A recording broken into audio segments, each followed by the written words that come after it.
दोस्तों नमस्कार। आपके बीच में मैं पुणे एक बार अलबेला सर एक नए वीडियो के साथ में। जैसा कि हमने पिछले वीडियो डाले थे, काफ़ी लाभप्रद वीडियो थे। अब मैं आपको बात कर रहा हूं कि बालक के विकास में मैंने पहले बात की थी, दो चीज़ें महत्वपूर्ण रूप से भूमिकाएं निभाती है। एक तो वातावरण और दूसरा वंशानुक्रम, या पर्यावरण कह दें या वंशानुक्रम कह दें, या प्रकृति कह दें या पोषण कह दें, या प्रकृति कह दें या संवरण कह दें, जो चारों ओर से संवरण कह दें। तो दोस्तों किस तरीके से हम बात करते हैं, तो पिछले बार क्या हुआ था, पिछले रीड्स के अंदर एक ट्रेड रहा है कि पिछले बार में वुडवर्थ की, जिम्ब्रेट की, रोस की अनेक परिभाषाएं जो वातावरण से संबंधित पूछी गई है सीधी सीधी।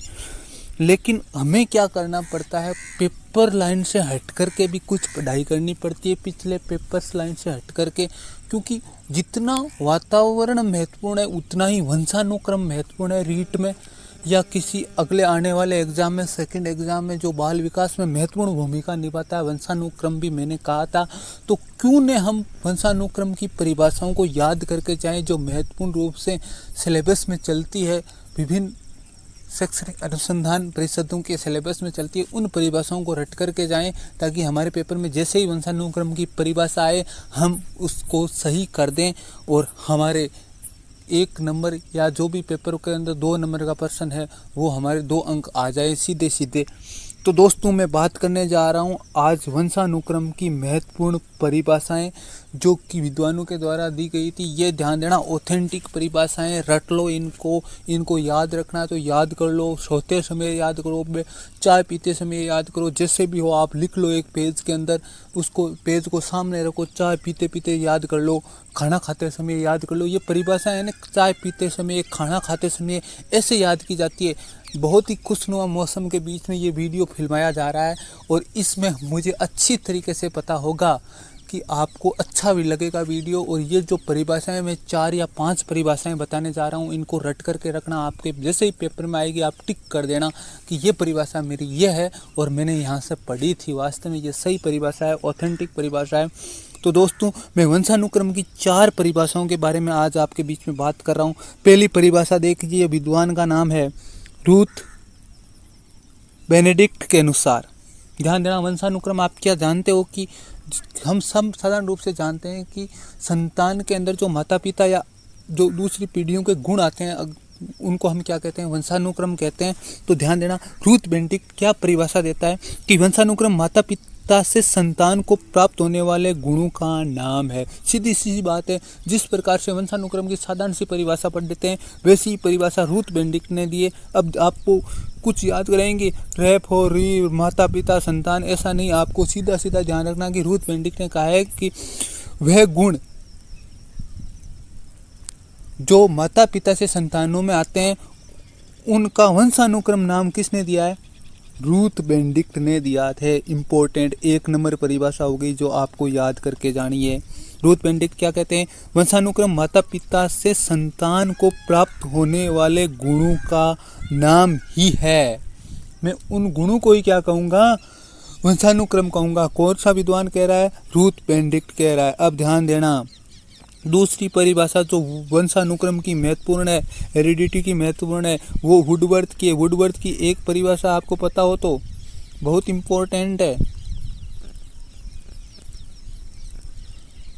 एक परिभाषा आपको पता हो तो वातावरण की भी महत्वपूर्ण है कि जो वह तत्व आते हैं वातावरण के अंदर जो क्या करते हैं, मनुष्य को जन्म प्रारंभ करते समय क्या करते हैं, प्रभावित करते हैं। तो हम देखते हैं कि वुडवर्थ ने अब वंशानुक्रम की क्या परिभाषा दी है।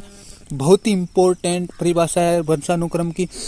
वंशानुक्रम में वह सभी बातें आ जाती है जो जीवन का प्रारंभ करते समय, जन्म के समय नहीं वरन गर्भाधान के समय, अर्थात गर्भाधान कब होता है, जन्म के 9 माह पहले भी हो जाता है। 270-80 दिन का जो गर्भकाल होता है उससे पहले भी वो गुण क्या कहते हैं, उस बालक के अंदर विद्यमान रहते हैं या व्यक्ति में उपस्थित होते हैं। वे सारे के सारे गुणों को क्या कहते हैं, वुडवर्थ वंशानुक्रम कहते हैं। तो दोस्तों एक बार देख लो वुडवर्थ की परिभाषा कि वह सारे के सारे गुण जो जन्म के समय नहीं, जन्म से 9 माह पहले भी क्या रहते हैं व्यक्ति के अंदर या बालक के अंदर उपस्थित रहते हैं, उनको क्या नाम देते हैं? वुडवर्थ वंशानुक्रम की संज्ञा देते हैं। वातावरण की परिभाषा रट करके जाना वुडवर्थ की, आपको कहीं ना कहीं गाइडों में मिल जाएगी दोस्तों, वो भी पूछी जा चुकी है। दोस्तों अगली जो परिभाषा है वो जेम्स ड्रेवर की है। जेम्स ड्रेवर क्या कहते हैं? जेम्स ड्रेवर सीधा सीधा कहते हैं कि जो माता पिता के गुण है, जो माता पिता के गुण या विशेषताएं हैं, जो बालकों या संतानों में या आने वाली पीढ़ी में हस्तांतरित होती है, स्थानांतरित होती है, उन्हीं को क्या कहते हैं? जेम्स ड्रेवर क्या कहते हैं? वंशानुक्रम कहते हैं। क्या कहते हैं? वंशानुक्रम कहते हैं। अब ध्यान देना बहुत ही इम्पोर्टेंट रूप से, जो J.A. थॉम्पसन की परिभाषा है। कौन है? नाम थोड़ा सा कठिन है लेकिन याद रखना पड़ेगा दोस्तों, क्योंकि नौकरी का सवाल है। J.A. थॉम्पसन, ध्यान देना, ये एक बायोलॉजिस्ट थे, बहुत इम्पोर्टेंट थे। जॉन एबल थॉम्पसन, क्या नाम है? जॉन एबल थॉम्पसन पूरा नाम इसका है। अब दोस्तों मैं बताने जा रहा हूँ, ये कहते हैं कि वंशानुक्रम क्रमबद्ध पीढ़ियों के बीच उत्पत्ति संबंधी और संबंध के लिए सुविधाजनक शब्द है। अब ध्यान देना, ये क्या करता है कि पिछली पीढ़ियों से जो क्रमबद्ध पीढ़ियां हैं उनसे बालक का संबंध स्थापित करता है। जैसे हम बार बार सुनते हैं कि ये बालिका तो क्या है, बहुत काली है, ये कहते हैं कि इसका दादा भी क्या था, पक्के रंग का था, तो इसलिए ये भी क्या होगी, थोड़ी सी पक्के रंग की होगी। या ये बालक तो थोड़ा सा क्या है, नाटा है, तो इसका दादा, इसका ये जो पिता था वो भी क्या था, नाटा था, या इसकी माता भी क्या था, नाटा नाटी थी या छोटी थी, इसलिए ये छोटा रह गया। तो ये जो क्या करते हैं कि J.A. थॉम्पसन क्या कहते हैं कि ये क्रमबद्ध संबंधों को दर्शाता है।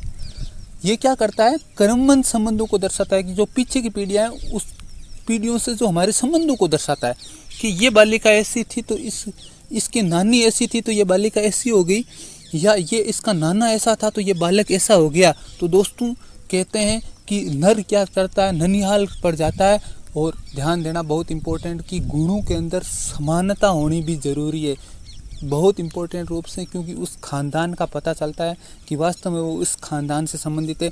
तो दोस्तों ये थी 4 महत्वपूर्ण परिभाषाएं जो किसके द्वारा दी गई थी? विभिन्न मनोवैज्ञानिकों या जीव वैज्ञानिकों के द्वारा दी गई।